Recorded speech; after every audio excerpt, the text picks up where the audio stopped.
What is up mga tol?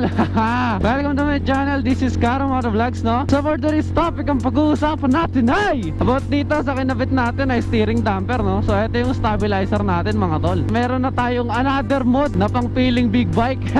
Functional naman siya mga tol. Hindi tayo magkakabit ng mode na hindi functional, no? Lahat ng ikakabit natin ng modification, dapat siguraduhin natin magagamit natin, no? Kasi pagka hindi natin magagamit, para saan pa, diba? Sayang lang. Kung magmo-modify tayo, lubos-lubusin na natin, gamitin na natin talaga, yung talaga magagamit natin. Punta muna tayo sa may hiwagang mesa, no? Papakita ko muna sa inyo tong steering damper. Let's go! Karo Moto Vlogs in the house, no? Andito ko para ipakita tong steering damper natin, no? Ito yung pinaka-budget steering damper na nabili natin sa physical store, no? So, physical store natin siya nabili mga tol. Hindi sa online. Wala akong may bibigay na link, wala akong may bibigay na shop, no? Dahil physical store ko siya nabili. Nabili ko to sa halagang 1,800 pesos. Steering damper na siya. Pero mga tol, kung sa akin kayo bibili, kung i-message nyo ako sa page ko at sa akin kayo bibili, halagang 1,500 steering damper. So tingnan natin yung halagang 1,500 kung kayo ang bibili dito mismo kay Karo Moto Vlogs. Walang daya. Ayan, bukas. Ayun. Ayan, nakikita nyo, no? So ang laman niya is dalawa lang. Una ito, maliit na to. Yun yung pinaka nakapit dito sa sa damper natin.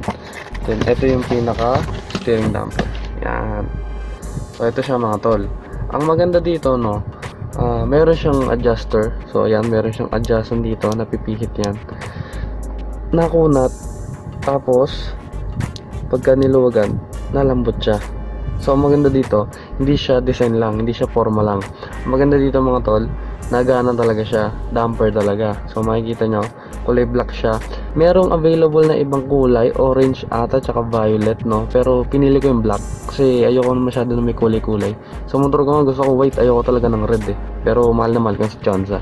Pero mas mahal ko yung girlfriend ko. Shoutout sa I love so much. Ito yung damper natin, no? So papakita ko sa inyo mga tol, paano natin maikakabit to sa C200S na hindi naglalabas ng sobrang laking pera para sa mga kit. Kasi alam natin na merong kit yan eh. Hindi naman pwedeng ikabit to ng walang kit. O yung mismong bracketing niya na nakatayo dun sa leeg o sa malapit sa T-post natin, no? Kailangan nating bumili o magpasadya. So sa kaso ko, kami yung gumawa mismo. So hindi ko alam kung magkano ang presyo ni Airpat doon. So shoutout sa Airpat ko tsaka sa tropa niya na parang tiyuhin ko na rin, no? So shoutout sa Airpat, shoutout sa Kojo. So si Kojo yung nag-welding, galing mag-welding ni Kojo. Stainless yung ginamit na welding rod. Tama ba? Wala kasi masyadong alam dyan eh. Sobrang tibay mga tol, walang alog. Kapag inuga mo siya, yung motor mismo yung nakakalog. So papakita ko sa inyo mamaya, no? Ano ba itong sinasabi kong kit na to, itong bracketing na to? So labas tayo at ipapakita ko sa inyo na napinturahan ko na siya eh. Papakita ko sa inyo yung itsura niya. Let's go! At ayun nga, no, nakita nyo yung steering damper natin mga tol. So take note ha, 1,500 pesos. Message me at my Facebook page, Karo Moto Vlogs, no, kung gusto nyo mag-avail.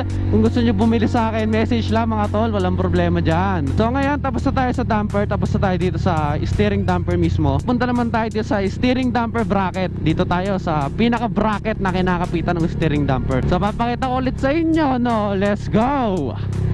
At ayun nga mga tol, no, ito yung steering damper bracket na kami mismo ang gumawa, no.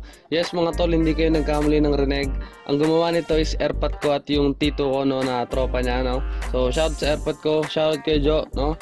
So ito yung makikita nyo, yung welding niya is sobrang pulido. Yan, sa ilalim wala kayong makikitang umbok dyan. Sobrang linis din yan. Ang ginamit na welding rod is stainless. Yun yung pagkakarinig ko. Kaya iba yung kapit niya. Mukha lang lalambot-lambot yung bakal na yan, pero sobrang kunat yan mga tol. Hindi kayo ipapahiya yan. Ayan o, nakikita nyo. Pulido yan mga tol. Hindi ko pa nalilinis. Sa kagustuhan ko lang talagang maikabit, no.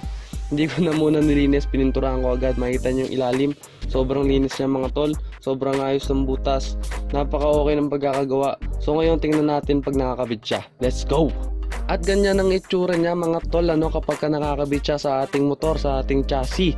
Sa leeg siya nakakabit, sa leeg ba? Sa bandang batok siya nakakabit. So makikita nyo meron dalawang allen. Hindi tayo nagbutas sa chassis, no? Hindi tayo nagbutas ng kahit na ano. Talagang merong slot para sa steering stabilizer. Hindi lang talaga siguro nilagyan ng motor star dahil magtataas sila ng presyo pagka ganon. Magtatanggal kayo ng fairings once na ikinabit nyo to, no? Kasi sa ilalim nyo siya dudukutin. So yan, nakikita nyo, gitnang-gitna yan. Ganyan ang itsura niya pag nasa unahan, no? Gitnang-gitna siya mga tol. Solid na solid yung pagkakagawa. Lagay natin yung tangke. Let's go! At ayan na nga ang itsura niya, no? Nakakabit na sa tangke, makikita nyo. May space pa talaga, oh, malayong malayo. Yung tangke ko, nasira yung lock kasi kaya medyo nakasandal siya dyan sa steering stabilizer. Yan, nakikita, ay medyo lumalabo, atras tayo konti. Yan, nakikita nyo mga tol. Nasa gitna talaga siya. Pag nandito naman kayo sa pilot's view, no? Yan, oh, gitnang-gitna din siya mga tol. Solid na solid ang pagkakagawa sa ating steering stabilizer bracket. O kung ano man gusto nyo itawag. Kahit ugain natin yung mga tol, makikita nyo, ayan, oh, yung motor mismo yung nauga. Kasi kapag malambot yan, mababali yan. Pero hindi, motor mismo mga tol, solid. At ayun nga, no, nakita nyo na solid ang pagkakagawa sa kanya, no. Yung force na in-apply natin, once na inuga natin siya is napapauga niya yung buong motor. Ibig sabihin, solid na solid siya. Kasi kung hindi siya solid, siya mismo yung uuga, hindi yung mismong motor. Napatunayan natin na solid siya. All goods mga tol, all goods, solid na solid ang bracket. Kami lang ang gumawa, ano? Kami lang ang gumawa mga tol. Pero kung gusto nyong mag-avail o kung gusto nyong magpagawa, message lang mga tol, pag-usapan natin yan. Well, lahat naman ng bagay na dadaan sa usapan eh. Siguro hint lang, no? May bibigay ko lang hint. Siguro kapresyo siya ng mga nasa mabibili nyo na online, yung mga kit. Kasi pares lang naman siya kit eh. Maganda dito, solid na metal talaga siya. Then plug and play na para sa ating Z200S. Goods na goods to mga tol. Kaya message lang kung gusto nyo mag-avail. Okay na tayo sa bracket, okay na tayo sa damper. Pag-usapan naman natin to. Itong pinaka na-kontra sa ating steering damper. Ako lang nag-bend yan, so papakita ko sa inyo. Let's go! So ito naman mga tol, no? Improvise to. Kung gusto nyo yung mas maganda yung itsura, order kayo online ng ayan nasa screen. So yan yung isang uri ng nakapit sa fork para kapitan ng steering damper o steering stabilizer natin. Ang ginawa ko, sabi ko nga budget meal, isa sa pinaka budget meal na mod na stabilizer. Nag-improvise lang ako. Karamihan sa mga ginamit ko puro improvise lang at puro kami lang ang gumawa. Kaya kung meron kang gamit at meron kang malikot na imahinasyon, no, kayang-kaya mo rin gawin to mga tol. Kayang-kaya mo rin itong gawin, tol. So ito, papakita ko sa inyo, binend ko lang siya. Ito nakakapit dun sa, pakita ko na nga lang sa motor. Let's go! Nga no, para may kabit natin siya mga tol, nilagay natin dito ng mirror bolt, no. So ito yung bolt ng side mirror, pinaliktad natin to. Then ito yung bracket na binend natin. Meron ditong tornilyo na ang taba is katulad nung nandito sa steering damper natin. Sa ilalim niyan is merong 13 na nut. Then ito yung damper natin. Ito sa bracket natin meron yan thread. Ito yung 13 na nut. Then dito sa ibabaw is 12. So yun, nakaipit siya, kaya secure na secure talaga. Tapos yun, nakakapit mismo dito sa loob. Nakadalawang allen na makapal. So yun lang naman yung ginawa natin mga tol. Wala namang special sa pag-install. So mga tol, no, baka isipin nyo na tabingi yung bracket, no. So hindi, yung tangke ko mismo yung tabingi. So dapat kasi nakaganyan yan. Ang dahilan yan is nasira yun dito mga tol. Ayan o, wala na yung lock dito sa tangke. Ayan, tanggal. Sa kabila ganun din, tanggal din. Ayan. Kaya nangyari, pagka naka-side siya, yung tangke niya is na-side din pa ganito. Pero yung pinaka-bracket natin is gitna yan mga tol. Diretso. Yung tangke lang natin yan. Ganyan kasi ang itsura dapat niyan eh. So i-adjust pa natin to mga tol. Papalit pa tayo nung dito nakakapit sa fork. So ito ay pansamantala lang, no. Dahil kung makikita nyo medyo sagad siya dito. Pero naisasagad pa rin naman siya pa kaliwa. Yan, ayan makita nyo mga tol. Dahil tabingi yung tangke ko, nasayad siya. Tapos natama siya dito, yung sa reservoir ko. Kaya ganito muna siya. Yan. So sa mga nagtatanong, paano naman kung stuck yung motor nila, no? Paano kung stuck yung lever nila? So yung stuck natin, merong ganito mga tol. Baliktarin nyo lang din. Itong pinaka steering damper, pag ganito nyo lang isaksak. So ito bunutin nyo, tas itong slot na to dito sa kanan. Sa akin kasi sa kaliwa ko, gusto kasi overload na dito eh. Para pag naglagay ako nung nakakapit sa fork, balance siya. Parang meron ditong malaking kalip, meron ditong malaking brake master, tas meron ditong nakaklamp para balance siya tingnan pag nag-vlog. Personal na ano ko lang naman yon, bahala kayo kung gusto nyo gayahin, wala namang problema doon. So ngayon, balik na tayo sa kalsada, no? Then testing natin to. Ride lang tayo, enjoy lang natin yung panibago nating mod na may share natin sa mga kapwa natin na kasi 200. Let's go!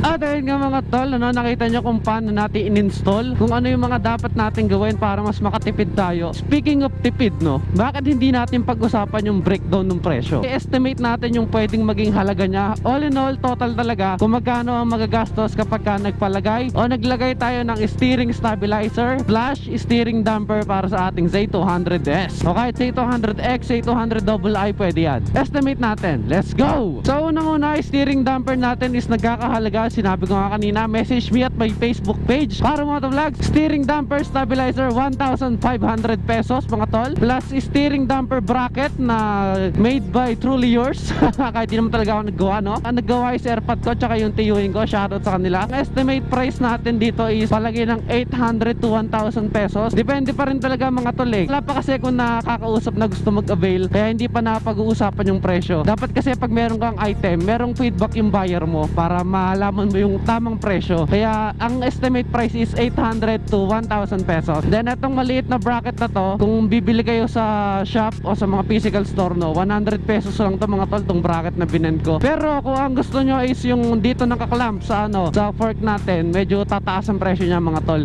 Nasa 400 pesos yun na yung nandito yung nakaklamp dito. At for your information mga tol, kung gusto nyo bumili ng nakaklamp dito sa tinidor, ang sukat ng fork ng Z200S is 2 inches. So meaning kapag ka-convert sa millimeter, ang equivalent nun is 41. So kung bibili kayo Shopee, yung clamp na sinend ko yung pinakita ko kanina, 41 millimeter ang sukat ng fork ng Z200S dahil inverted fork siya. Hindi siya maliit na fork, medyo may katabaan siya. So take note, 41 millimeter steering damper clamp. Nakakatawa dahil gumagana talaga siya mga tol. Hindi siya peke na steering damper. Hindi siya yung mema lang, mema forma lang, mema mukhang big bike lang. Hindi siya ganun mga tol. Makikita nyo nako-kontra nyo. Kasi kapag ka pinitik ko yung ganyan, ano na to, mag-wobble na to ng malakas. Pero sa kaso natin yan, hindi. Kahit pitik-pitikin natin, hindi siya basta-basta mag-wobble, nilalabanan niya mga tol.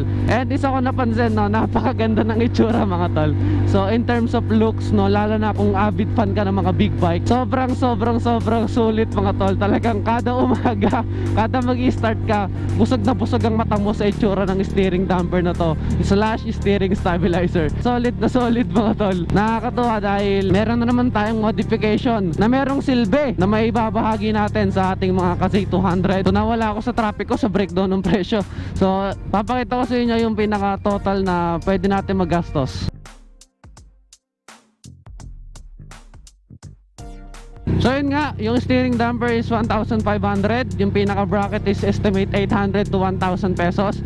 Then itong small bracket na pangontra is 100 pesos lang yan sa mga physical. Ang estimate yan is halos 2,600 mga tol. Under 3,000 pesos steering damper na mga tol. Legit na steering damper, hindi may mema forma lang, mema mukhang big bike lang. So legit na legit mga tol. Kung umabot ka sa part ng video na to, maraming salamat sa iyo. Please subscribe, like, comment, and share. Kung bagong viewer ka lamang, i-hit ang subscribe button at notification bell. At kung solid viewer ka naman, maraming salamat sa iyo, Kahit anong mangyari, hindi ko kayo kakalimutan. Hanggang dito na lang siguro, Para mga vlogs, are smart, be safe, peace out! At ayun nga shoutout nga pala kay Kenasu KS. So hindi ko alam kung tama yung pagkakabasa ko So shoutout sa iyo Kenasu KS. Shoutout next vlog Idol Ride Safe. So shoutout kay Prince Mark Lingad. Boss pa shoutout po ha. Present na naman ako ngayon. Hehe, right safe lagi sir. So okay lang yan, Prince Mark Lingad pa-shoutout lang ng pa-shoutout, wala naman problema dyan. Shoutout sa'yo Prince Mark Lingad. And shoutout din kay Rafael Bercasio, pa-shoutout naman load sa sunod.